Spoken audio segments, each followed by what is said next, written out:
Hi, I'm DJ Ware. On this episode of the Cyber Gizmo, I'm going to be looking back at last year's predictions for this year, for 2022. And as usual, we'll see all the things that I got wrong. So right after this.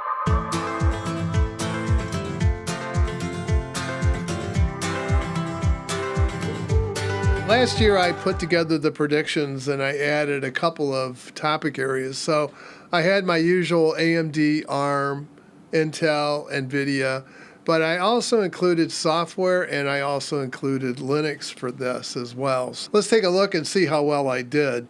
Some of the things that I was guessing on was most of it, because as always, until something's announced, most people keep things pretty tight-lipped as to what they're going to do. So let's take a look. So the first one was with the Ryzen Threadripper 5000. So this one, I kept putting it in I think it went in for 2020, 2021, and then it put it back again for 2022. So they finally did release it, and it was based on Zen 3 architecture.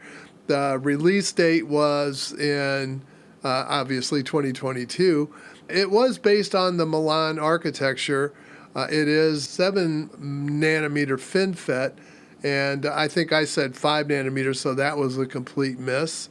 The clock rates, of course, are never known until that chip is released, but there are base clocks from 2.7 gigahertz up to 4.1 gigahertz, although that sounds to me more like a boost clock than it does a base clock. But so I said it would be 64 cores or 128 cores.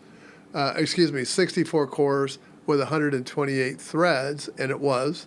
I also said that it would have about a 256 megabyte cache, and the TDP was unknown. Again, you don't know that until it comes out, but surprisingly, it was at 280 watts. Now, I know a lot of people that are actually trying to use it are experiencing much higher power consumption than that, but the TDP nevertheless is 280.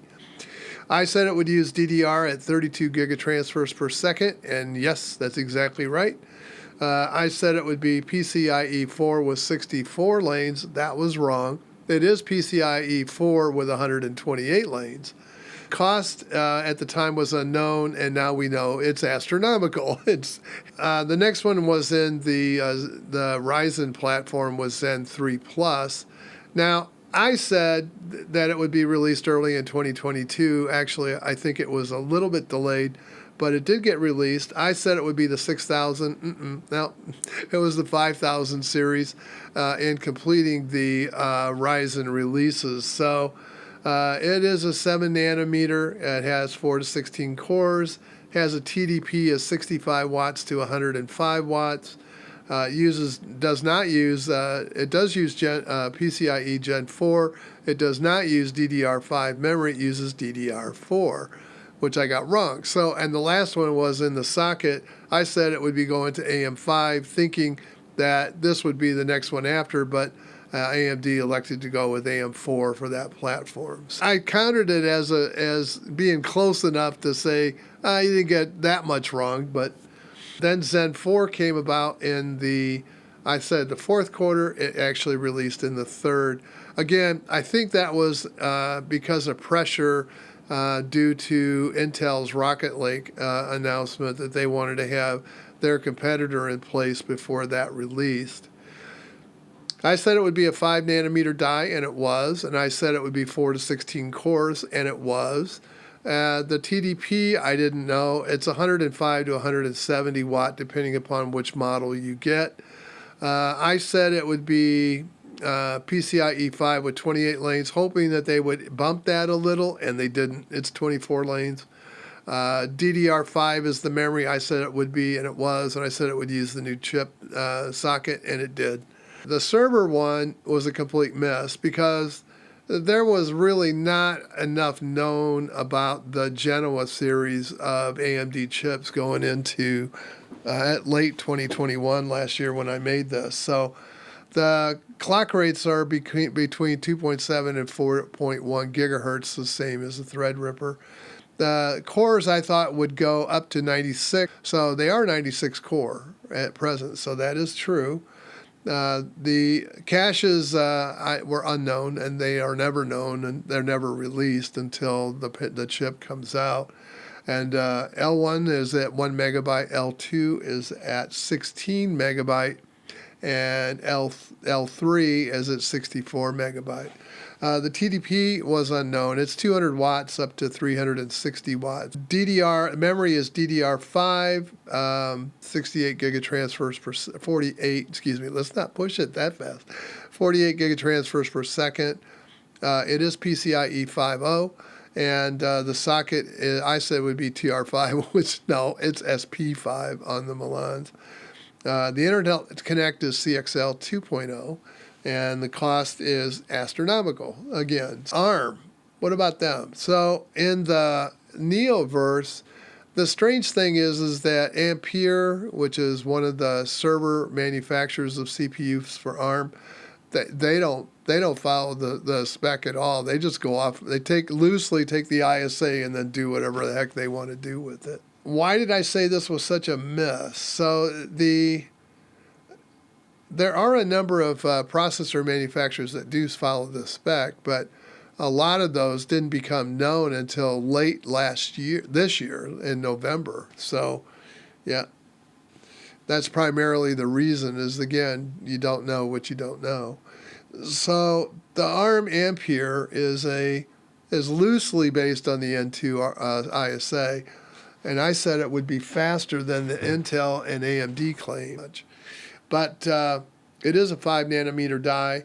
It is PCIe Gen 4, and it is using DDR4 memory. I thought they would go to the newer HBM3 spec, or possibly even DDR5, and that was primarily the reason why I thought it would be faster, and it's not.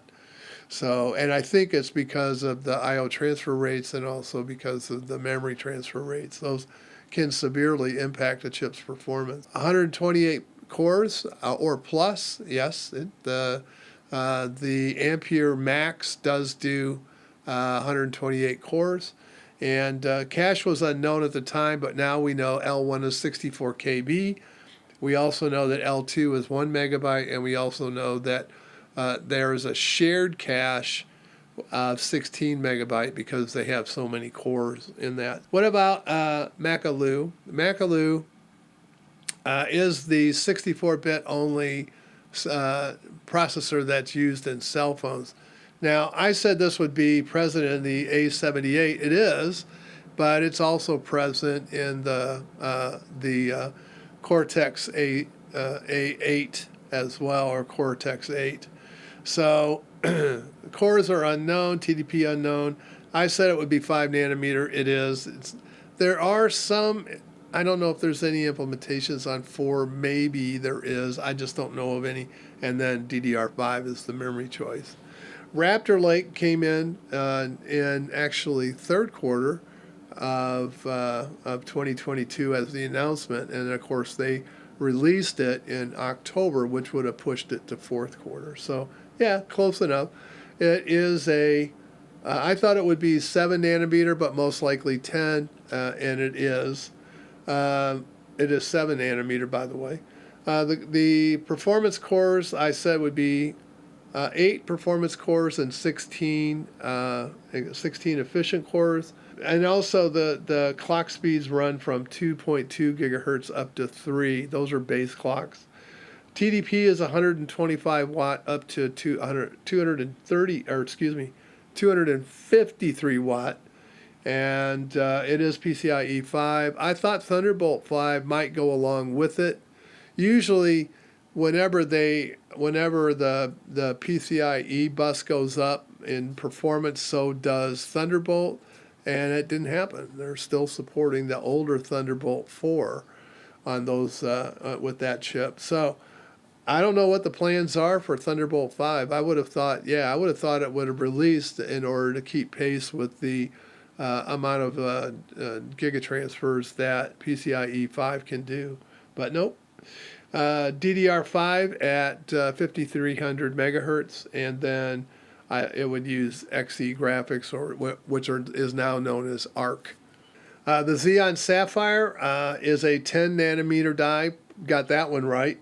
I said it would be 40 cores. Got that one wrong. It's 64. Clock rates and TDP are unknown, but at the time that I was doing this, but we know now that it's about a 2.6 gigahertz base, and then there are models which go up. It is 320 watts, and that probably can go higher as well. I didn't know the chipset. I still don't know, but I'm sure some of you do. It is PCIe 4 bus, and it has 64 lanes. Memory, I said, would be 6 terabytes at DDR4, and yes, that is exactly right. And I said, predicted probably with little accuracy as possible that it would be slower than the AMD offerings based on Genoa, and it is. I completely copped out on the GPUs. So yeah, it's pretty hard not to get this one right when you don't really say much. So I'm just going to quietly skip over this one and go, oh well. I said NVIDIA would use the Hopper architecture. They didn't. They skipped it. They went directly to Ada. I think that was in response to what they felt AMD was going to release. So yeah, they just went, nah, not doing it. So that was completely wrong. The Intel Xe discrete graphics released as the ARC series of boards. And there are a number of those. I said it could have been announced at CES. They had some. They did have some videos on it and some presentations on it that went through the better part of the year, but they didn't actually release it until third quarter. So it is a 6 nanometer die, and it does have very good performance over the older versions of the Intel. Of the older Intel inbuilt graphics. Maybe that's a better way of putting it. And it does have ray tracing support, T-flops, and the Cray Aurora supercomputer, last I saw, it is being built. So they are working on it. I mean, some final thoughts on the Intel chip is that even though it's disappointing in graphics, but as far as gaming is concerned, but there are some pretty surprising things that it does well, particularly in transcoding of videos with particular codecs that are being used. It is a very powerful GPU, so don't discount it completely. And the price of it, yeah, it's not bad. I don't think it's that bad for where it is. Some thoughts on the GPU. Yeah, I said that was true as long as when crypto mining cratered slowly, the inventory that some of the manufacturers of boards had gotten caught with began being offered, and those of course pushed delayed the release of the newer graphics hardware, particularly from NVIDIA. So while they tried to get that supply of inventory down. The global supply chain, it got better in 2022, but still becomes a problem in certain areas today even still. So, and the crypto miners are selling off their 2020 vintage stocks. So, yeah, we're seeing a lot of those around. Although I don't know if I would want one, but yeah, you might take a chance on it. They'd be probably pretty well beat up. As far as software, I said that we will need to secure an ever-expanding attack surface in 2022. That was a pretty easy prediction. I did say that we'll see more deployments of security focused on AI, and that is definitely happening. The other side of that is the people that are making the malicious software are also deploying with AI. So will 2023 be the first year we have an AI war? Possibly. It's possible that we'll see that. So I also talked about the more use of real-time software to try to help identify intrusions and intrusion attempts. They've pretty much moved away from that, and in the security posture, you'll still see them deployed because there are requirements to use them. But I think the emphasis now is on sealing the application away from any modifications that can be made. So protect the space. MITRE was talking about as well, as we need a security fabric. What about Linux? So Linux, I said that an easy guess, 2022 would not be the year of the Linux desktop. Nope, it wasn't. And Linux botnets would be used more and more, and yes, they are. Malicious Linux binaries will be a bigger issue on Windows because of WSL. And actually, it's about the wash. They're about the same. So yeah, I said the Linux server market would expand, and that's because of Edge, and yes, it is. And also the hosting environments for virtual machines would expand as well. These are all easy ones to guess. The use of Linux on embedded systems will grow. It's really the only place to go. I said that System 76, Ubuntu, Red Hat, and SUSE would be looking at an advanced workstation. System 76 is definitely working on it. The other three, I don't. I mean, Ubuntu's made some pretty good strides in making some very good, I think, very good modifications to the desktop. But Red Hat and SUSE seem to be just painting the same picture together. So yeah, I don't see them adopting an advanced one yet, but who knows? It could happen. Not this year, but maybe next. Said security needs to be more of a focus for developers of open source, and that proved out to be again true. We found another bug in OpenSSL that dates back quite a ways. So yeah, that's a problem. So I said ARM will make strides towards server dominance in 2022. I wouldn't say that they are dominating the server market, but they are definitely entrenched. Let's put it that way. Yeah, I would not call them a domineering one. So I said AMD and ARM will make strong computing inroads in all areas, including mobile, desktop, server, and HPC. There are a number of ARM-based desktop. Microsoft just released a ARM-based device. Well, it's kind of like the Mac Mini, similar to the Mac Mini. HPC had a huge announcement at the end of November in 2022. Cyperl and their RIA ARM-based, it is a Neoverse V1 with scalar vector. It has scalar vector extensions in that particular version of the chip. They are teaming up with AMD to bring their Indistinct to the European HPC exascale high-performance computing center. So that is definitely happening, and they're expecting about 1/3 the amount of power that a traditional x86-based server platform would require at the same performance level. In other words, they are going to be putting in a number of AMD GPUs and Cyperl ARM processors that would make up that. And I noticed that they have moved away from Ceph in that supercomputer cluster. They are going to BGFS. BGFS is a very fast cluster file system. I reviewed it some time ago. I think probably I should review it again. I'll put a link in the video if you're interested in looking more at BGFS. It is the only cluster file system that I am aware of that does not use Fusion. It is hooked directly into the kernel, so you gain quite a bit of speed doing that. And I think that might be primarily now. BGFS, at the time I reviewed it, only had binaries for Red Hat, and at the time CentOS. Of course, CentOS is gone, but they have since released for SUSE, Ubuntu, Debian, as well as Red Hat and CentOS Stream. So that means that it probably would also work on Rocky and Alma Linux as well. So Intel would be battling AMD for game dominance in 2022. I think Intel has kind of regained that a little bit, but we'll see what happens. I mean, there are some games where AMD does better.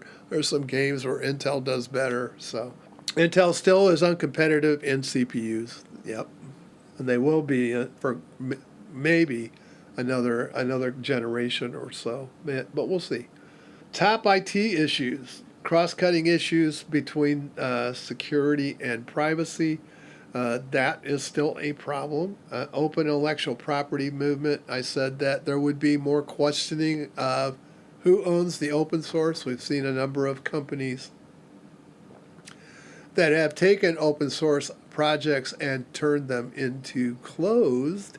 They still offer a community version, but usually the community versions are lobotomized to a lot of degree. They'll put fancier features into the paid for releases, and the community editions they'll just leave gutted pretty much. So yeah, and that is starting to bring up some questions about, hey, how are you're basically taking open source software for free and turning it into commercial. And I know there's some complaining going on about that, and there should be. Edge has not exploded. It is growing, but I wouldn't call it an explosion. The market trends for it still are calling for over 1 trillion machines. I just can't believe that. It's just insane how many machines they're expecting it to grow to. So massively online courses, yeah, okay, whatever. But quantum computing, I said, would make strides. It's plodding along. Let's put it that way. Network, we definitely are seeing some movement there. The Internet 2 is working on a number of things. 3D stacking, definitely we're seeing more of that. Universal memory, yeah, that we haven't reached it. Probably won't. I think to sum all this up, what do I actually think about how this prediction went? I think it went as well as it did in the previous year, which was not good. So I would say a 50-50 grade is a fail. Yeah, I did as best I can. And in some cases, I just completely copped out. I did not, the thing that threw me was this whole thing with NVIDIA, they getting caught with their graphics cards because of the sharp fall off in the crypto mining. That there wasn't any need to buy those anymore, so that kind of pushed the date for a release for a new graphics card to as late as it was, and I think the only reason that NVIDIA did release a graphics card that early was simply in response to what AMD was doing. So it's good to see competition in the marketplace, and I hope Intel gets the ARC board up to speed and becomes a competitor as well. I consider that board very good. I mean, very good for what I do, but it may not be very good for what you do. So anyway, that's where I'm going to leave things today. Yeah, if you like the video, please like and subscribe. Hope to see you all again soon. Bye for now.